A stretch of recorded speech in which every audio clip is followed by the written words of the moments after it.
Welcome back. This is lecture 5 of module 5. This is the last lecture of this module. We are discussing about language contact of various kinds and their results. In the previous lecture, we talked about bilingualism and code switching and code mixing. Today, we will discuss about linguistic area. This is yet another interesting outcome of language contact. In certain cases, they create a very distinct kind of an outcome, which we will call linguistic area. So, these are the topics within this lecture. So, what is linguistic area? We will discuss, and then we explored various linguistic areas in the world, but focusing more on the Indian and South Asian linguistic area and see how languages influence one another.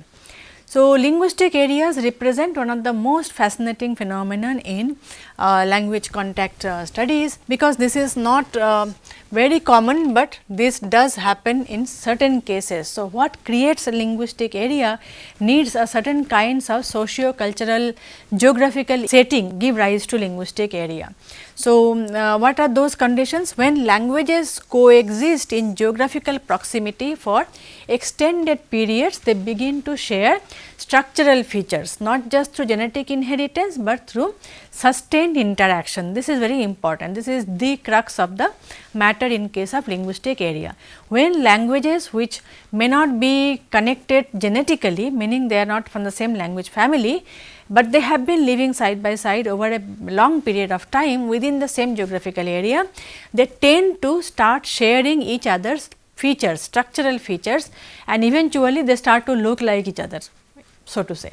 So, this lecture, as a result, we will see how these convergence zones emerge and what they reveal about human communication. So, this is an English version of the German word Sprachbund, which is credited to Trubetskoy, who apparently used this word for the first time. Language area is used by Emeno, as we will discuss later, but the term Sprachbund is apparently was introduced by Trubetskoy 1928.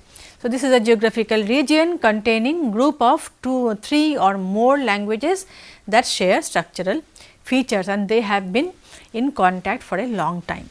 Now, just sharing of features across languages does not guarantee being a linguistic area. Languages might share features due to multiple factors. So, first we have to find out what is not a linguistic area in order to understand what is. Okay. So, languages may share lot of features. For example, there are loan words. So, loan words, for example, English has supplied loan words in all Indian languages. We do use a lot of L2 English words into our mother tongue as well. Though they might be part of language area, but they only borrowing or only use of loan words alone cannot is not an important variable to consider a particular area linguistic area. So, certain words are part of vocabularies across the world. For example, certain words are not even specific to certain places, but they are used all over the world. So, pizza, burger. So, basically this is the new age globalization, new kinds of imperialism that has brought these words. Some of them are also part of, because it is now we talk about global village. So, words like democracy, even linguistics is a common word, but that does not mean that all the entire world is a linguistic area. So, that is one. Similarly, few linguistic features arise in language probably due to the manifestation of underlying universal rules of language. For example, so certain phonemes and certain kinds of linguistic distinctions between noun and verb, certain kinds of phonetic and phonemic distinctions, they are universal. So, they are, just because many languages share them does not make them part of language area. So, this is one case where it is not linguistic area. Genetic inheritance versus contact feature. Genetic inheritance is easy to understand. Languages belonging to one language family will have shared features. So, that is called genetic inheritance. So, all the languages that are part of the, let us say, the Indo-Aryan language family will have a lot of similarity in lexis as well as grammar. So, we will have similar kind of words in Assamese as well. Assamese and Hindi might share a lot of words, similar sounding words. So, because they are genetically they are part of the same language family, that does not make them part of language area, because genetic inheritance ensures that they will share the features. So, all languages that have come from the same family will have similar kinds of structure. So, we have some examples from English and German here. Similarly, you can look up the Indian languages that have descended from the same language family having similar kind of feature. The primary questions are two. These are, first, how do linguistic areas arise, that is one. Secondly, how are their linguistic features to be interpreted historically, meaning where did the features arise and how did they spread. How did it happen in the first place? What was the starting point? In which way did they influence? Did it go from language 1 to language 2 or 2 to 1? What happened? These are the questions that typically we study. So, the answer will be primarily social networks established by the interaction, because remember we started by saying that linguistic area typically is defined by a geographical area where distinct languages live side by side and they also have a lot of interaction over a long period of time. Now, when you have interaction, naturally there will be some amount of sharing of linguistic features. So, some of the features can be trade, it can also be exogamy and so on. And then shift by indigenous people in a region to the language of the invaders, and then through repeated instance of movement by small groups to different places within the area. So, there can be multiple ways in which the connections might happen. So, as a result of which you take your language to the the domain of the other language and thereby you start sharing, meaning that the boundaries are often not maintained within the area, but between that area and outside of it does have some natural and political boundaries, because this is also crucial. So, Indian linguistic area, we have a nice boundary, we have hills on the one, mountain on the Himalayas on the one hand, and then the sea and the ocean on the other hand. So, it is a very nicely there is a nice natural boundary to the country. So, because of which there are a lot of mingling within this area, but less outside. So, that is what we mean by boundary. Not that there is no communication, of course, there is, we talked about that before, but largely. So, natural and political boundaries, they help to set the boundary of a linguistic area, and this also limits the spread of those features outside the area. And distribution is understood, the concept of distribution in linguistic area is understood, is used to understand the variety of linguistic areas as a social and historical phenomenon. Then we need to have an understanding of how those distributions took place over a period of time. So, depending on what kind of social structure and what kind of linguistic structure intermingled, interacted with each other and resulted in the said distribution that we find today. So, the study on linguistic area is not new, it goes back a really long time. In fact, we have some instances, some references to 18th century. So, the first recorded reference goes to 18th century, when a Swedish prisoner of war sent by the Russian captors to Siberia to compile a list of the features linking all the Uralic languages. So, Uralic languages and the Altaic languages of eastern Russia. So, this is a Swedish prisoner of war, he was a prisoner of Russia. So, his captors sent him to carry out this study. All the features, common features that connect the Uralic and the Altaic languages in the eastern part of Russia. So, this is one of the oldest. So, one of the features that they looked at was the presence of vowel harmony and the agglutinative morphology. And in the 19th century, we have some more references. In the 19th century, there is field of Balkan linguistics that was launched, that was the studies, research started in the Balkan linguistics, and eventually the publishing of the Balkan Sprachbund. This is one of the most well studied and well known linguistic areas of the world, and these are some of the older studies. However, majority of the studies in linguistic area is understood to belong to the 20th century. Now, let us look at some of the known linguistic areas of the Sprachbund all around the world. One of them, as I was just saying, the Balkan Sprachbund. There are many, but this kind of stands out. So, this area comprises 6 languages, either the entire language or sometimes some of its dialect. In all cases, the entire language may not be part, but some parts of it, some varieties of it might be part of the linguistic area. So, they represent several branches of the Indo-European families, different languages representing different branches of the Indo-European family. What are those families? Romance, Slavic, Albanian, Macedonian and Greek, and possibly Indic. these are the different varieties of Indo-European that are represented in the Balkan Sprachbund. Due to multilingual contacts and political events, it had contributed to the development of shared linguistic features across all of these languages. This is one of the most well known studies. So, several phonological and morphosyntactic linguistic features characterize this particular area. What happens in the linguistic area is that the list of shared features may not come from one particular language. Some features might come from one language, some features might come from another language, but eventually all the languages tend to share all the features. So, this is true for Balkan Sprachbund as well. So, this is the area. We have taken the map from Wikipedia, you can look up, but this is the area which we are talking about. So, these 6 language families are represented and they share a number of features. So, the key takeaway is that convergence, this particular zone was shaped by, again similar to all other linguistic areas, centuries of trade, migration, political upheaval, cultural exchange, all these features, and then the key features of this linguistic area.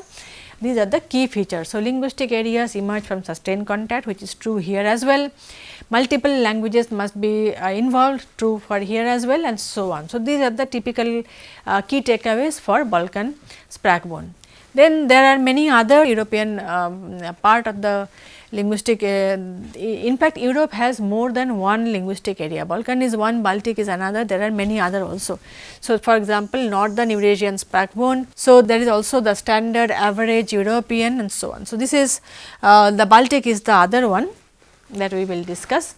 So, this is there are different sets of languages again here.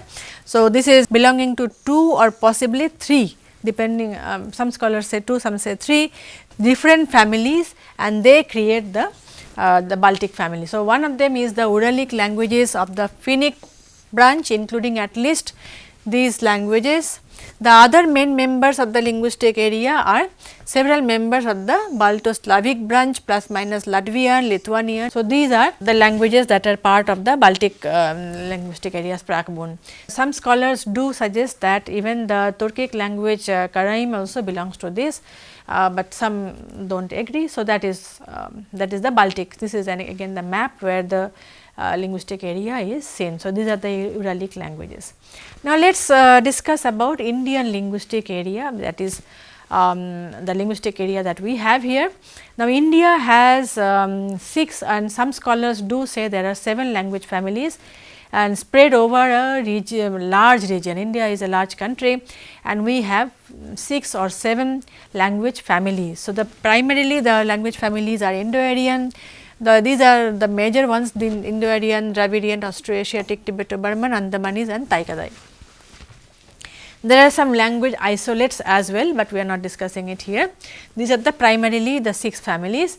So, though the exact figure of number of languages is not very clear because of the always there is this fuzzy boundary between language and dialect, but we can safely say a large number of languages belonging to each of these language families, except Andamanese, which has less, but the rest of the language families have a large number of languages within each group. And this is rough estimate is that total there are 1600 languages that are present in the modern day India. So, this is the distribution. For your reference, you can just check which of the what are the families and which is the major speech area, number of languages and percentage and so on. So, now we will have a very brief overview of each of the languages and then we will look at each of the language families and then we will look at the shared features. Now, Indo-Aryan language family, these are the languages that are part of the family starting from Assamese in the east to Gujarati in the west and Sindhi and Urdu as well. So, these are the languages, 21 languages have been listed here. I hope I have not missed out anything, but largely these are the languages representing Indo-Aryan family. The distinctive features are these. So, typically follow the subject object verb pattern. The word order in the of languages, they differ depending on the position of subject, object and verb in a sentence. In case of Indo-Aryan languages, it is generally typically it is subject, object and verb. So, maine roti khai. That is how the structure is. Kashmiri is unique within this because it has SVO structure, but otherwise most of the other languages do follow SOV pattern. Split ergativity in perfective construction, this is a very unique, very interesting feature of Indo-Aryan languages.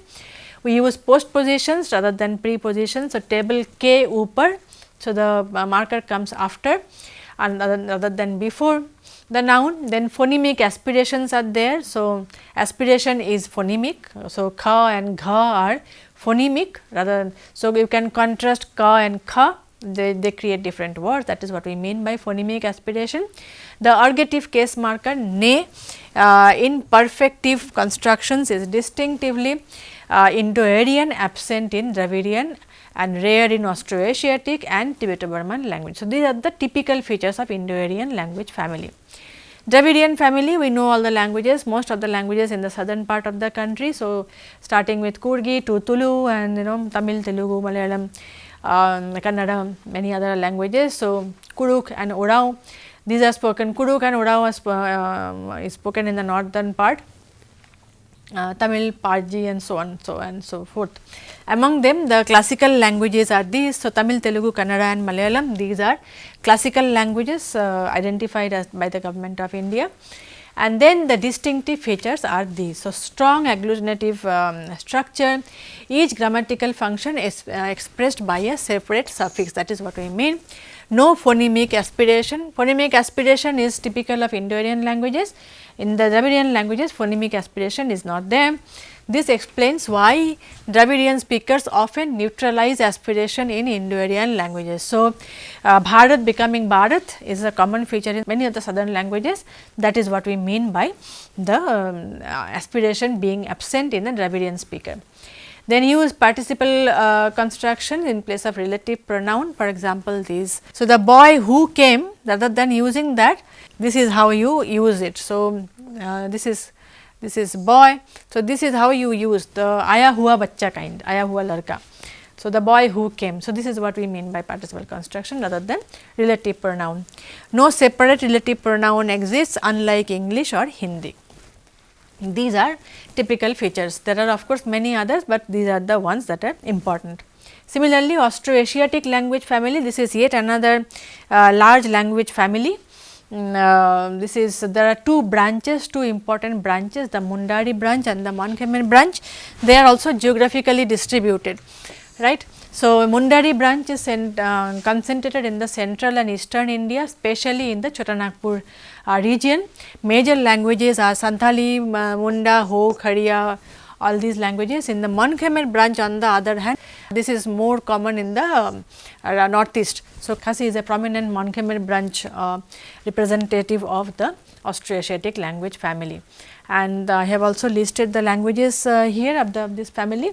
Now, these are distinctive features that combine and divide both the branches. So, some features are shared across both branches of the Austroasiatic family, and then some features they also are different from one family to another. So, for example, both branches share certain features in phonology. Mon-Khmer languages show very large vowel inventory and register systems rather than tone. Morphologically, Munda languages are highly agglutinative with complex verbal inflection. Mon-Khmer languages are largely analytic. So, these are certain differences, but there are some shared features as well. Word order, Munda languages follow SOV. It is considered to be influenced by the Indo-Aryan and Dravidian languages, while Mon-Khmer languages follow SVO, aligning with South Asian Thai Chinese patterns. Shared features, both branches used infixes, this is interesting, expressive vocabulary and have experienced heavy lexical borrowing from dominant neighboring languages. That is true for both the branches of Austroasiatic language system. Then we have Tibeto-Burman, another very large language family. This most of the languages are spoken in the northeastern part of India. There are 66 distinct languages that have been identified in the 2011 census. So, I have added them here, all of these languages. So, there is basically there you can see the number, because of the number northeastern India is a smaller geographical area compared to the rest of the country, but you can see the number of languages. So, this basically tells us about the kind of diversity of the linguistic diversity that we have. So, because of the large number of languages, there are 3 different linguistic zones that have been proposed. So, Post and Berling divide the region into 3 zones based on geography as well as genealogy. So, northern area, eastern central area and the eastern border area. Northern area includes the area the state of Arunachal Pradesh, central area includes Assam, Nagaland, Tripura, and the eastern border area includes Manipur, Mizoram, Myanmar border, and also so these are the 3 areas. So, the northern area has Arunachal Pradesh, it includes language groups like all of these language groups that are there. So, Kamangik, Miji, Tani, Ido-Tiwara, and then Koromilang and Kamanmeo Lohitic groups. So, these are the groups that are part of the northern. So, this is within Arunachal Pradesh, there is a large number of language that you can see. So, as a result of which you have a high degree of diversity. Similarly, in the central area Assam, Nagaland, Tripura, again another list of language Bodo, Garo, Rabha, Kokborok, Tiwa, Dimasa, all of these languages are part of the central area. Eastern border area you have, which is Manipur, Mizoram, Myanmar border. Again you have a extremely complex linguistic mix including Kuki-Chin, Tangkhul, all of these varieties. And then various varieties of Naga languages. So, a massive influence of Burmese also is there in these languages. So, there are some shared features across the regions within the northeast, within the Tibeto-Burman area also, because the number of languages is very high, the diversity is very rich. So, because of which we see some shared areal features developing within this area itself. So, despite tremendous diversity, many languages in the northeast India share common structural features across the groups. So, for example, in word order predominantly subject object verb, which is SOV structure, morphology agglutinative systems where words are built with multiple suffixes.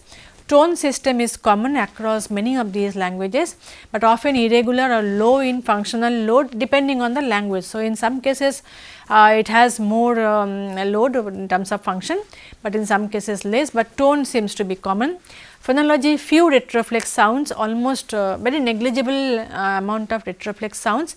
Nasal and glottal finals are very common. Classifiers, widespread classifier system for categorizing nouns. This is quite common across all the languages, and noun marking, mix of accusative and ergative case system. So, these are features that are shared across the languages. Then we have Get-Andamanese, another family. This is not in the this family does not have any presence in the mainland India, it is only found in the Andaman Islands. This population is understood to be the descendants of the first human migration from Africa around 70,000 years ago.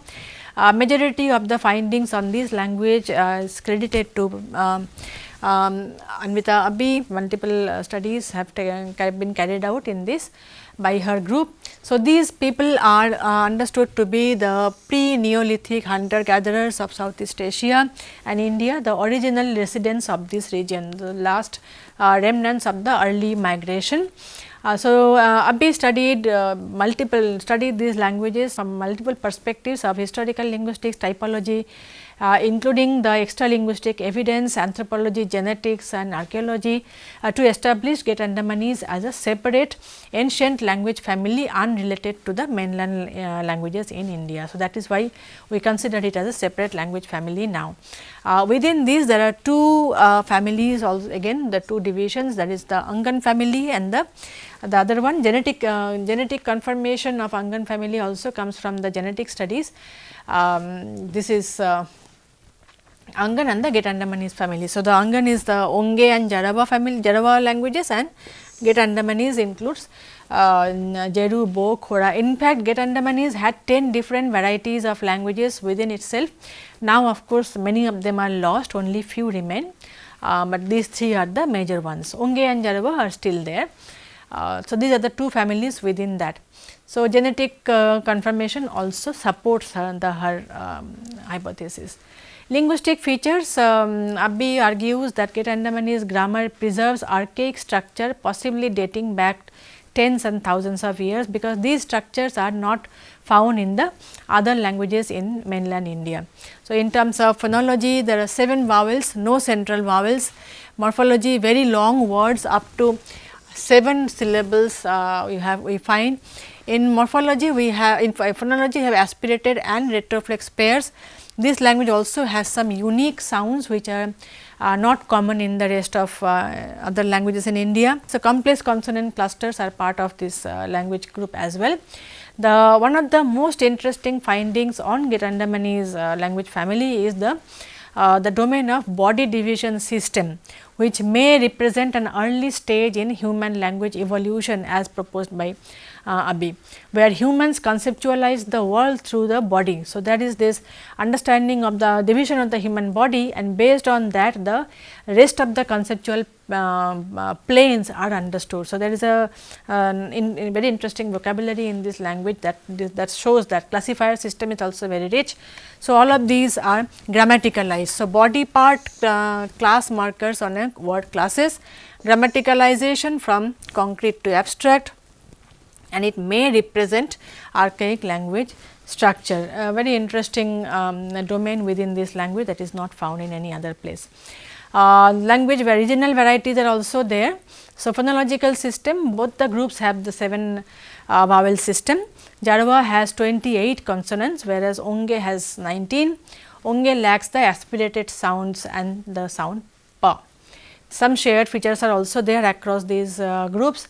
Sentinelese and Jangil remain undocumented even today. So, there is no contact between us and the groups. So, those languages have not been documented. So, we do not know whether they belong to the same family or not. Tai Kadai languages are yet another language family. The northeast houses speakers from Indo-Aryan, Tibeto-Burman and Austroasiatic Mon Khmer languages that we have already seen, plus endangered Tai Kadai languages. So, Tai Kadai languages, they include these few, all of these are Tai. So, Tai Phake, Tai Turung, all of these are Tai Kadai family members. Many of them are extinct, and also Tai Ahom is another language that is nearly extinct. So, many of these languages are either extinct or moribund, and very few speakers left. They are typologically different from the Tibeto-Burman, though contact with Burmese and Assamese have been there for over a long period of time. So, they have some of their interesting features are contour tone system, distinctive tonal patterns unlike the neighboring families. So, SVO word order, which is again different, and isolating morphology. So, these are some of the distinct features of Tai Kadai language family.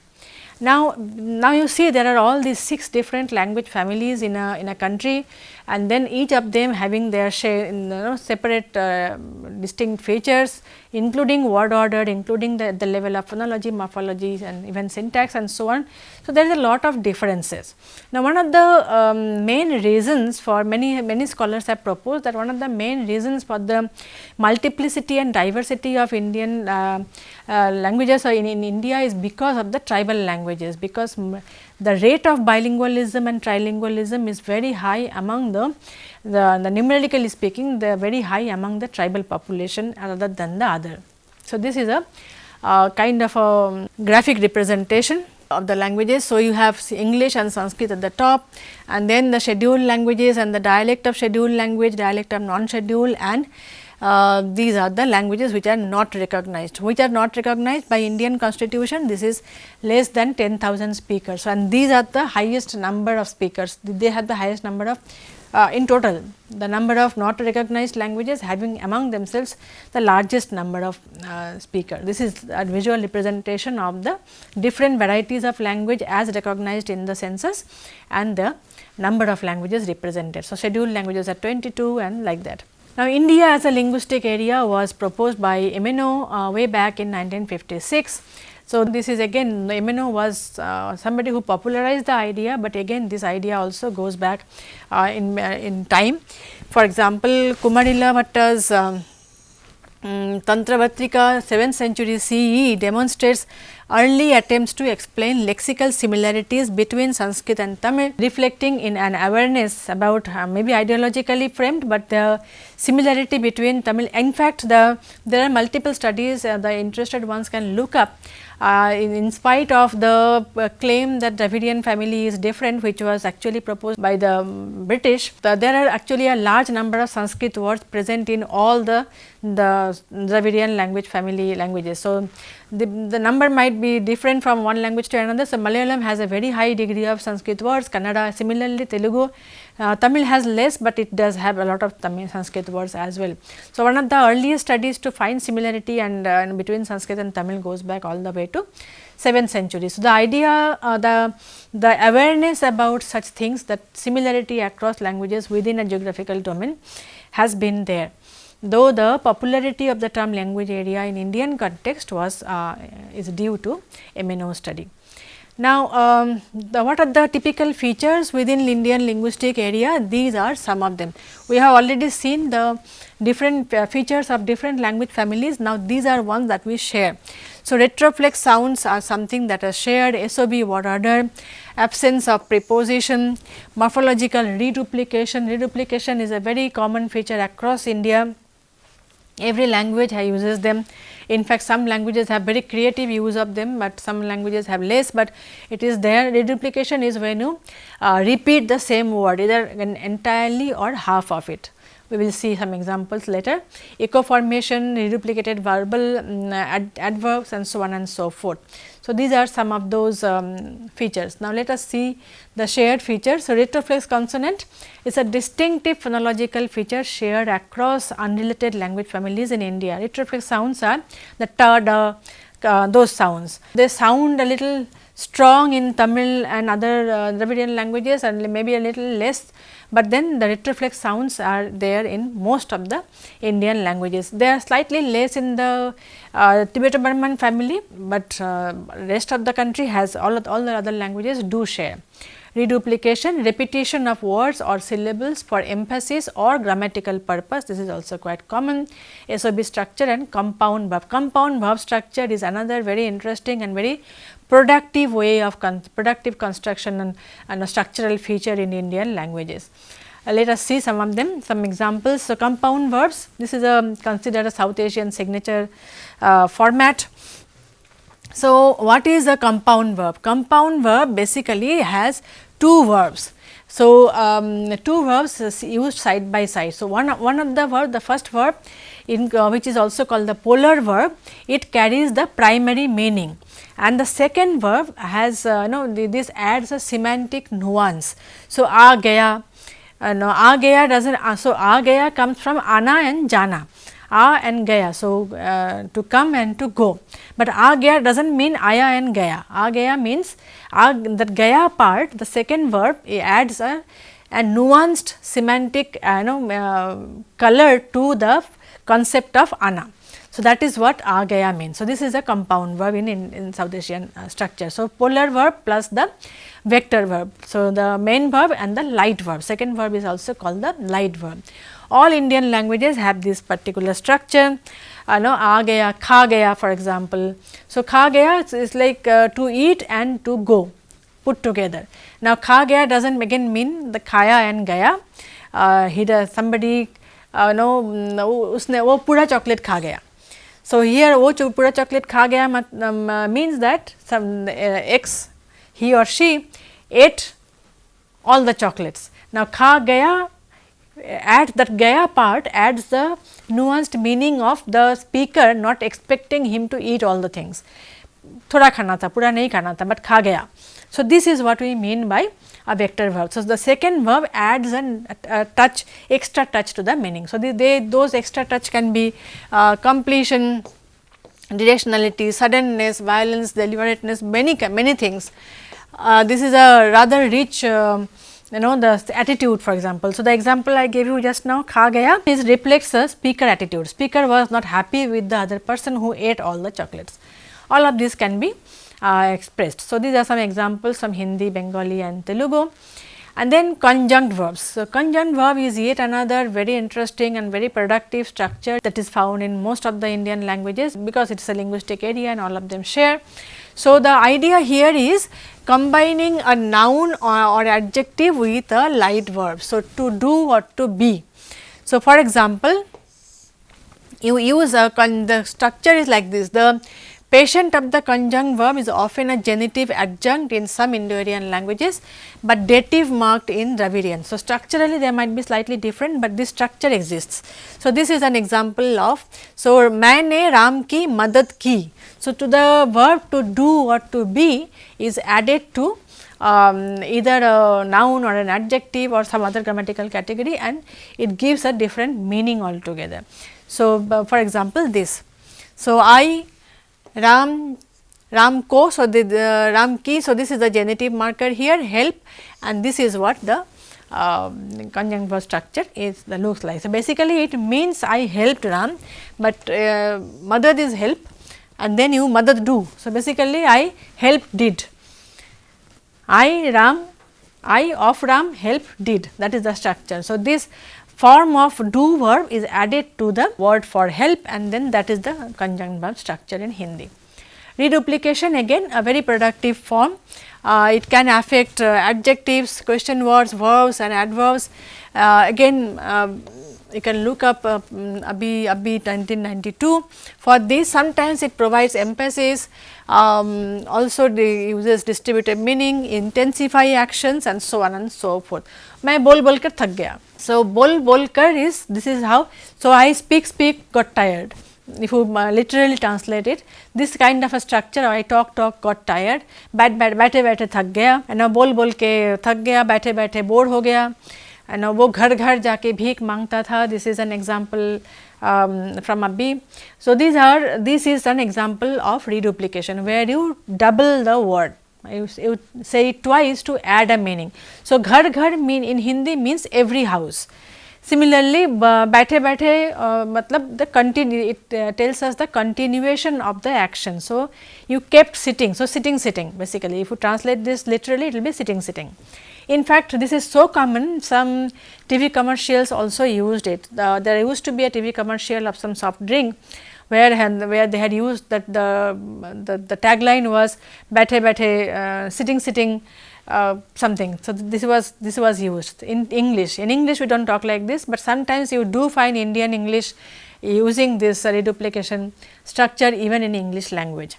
Similarly, we have something called echo words or the partial reduplication, where you do not duplicate the entire word, but part of it. So, every language again has this structure. So, bartan, shartan, chawal, wawal. So, here you are replacing the first sound. So, chawal, and then you are the cha is replaced with va in this case, in Hindi, Urdu, chawal, wawal, rice. So, the reduplication here has a different meaning. It is like rice and other things, other similar things.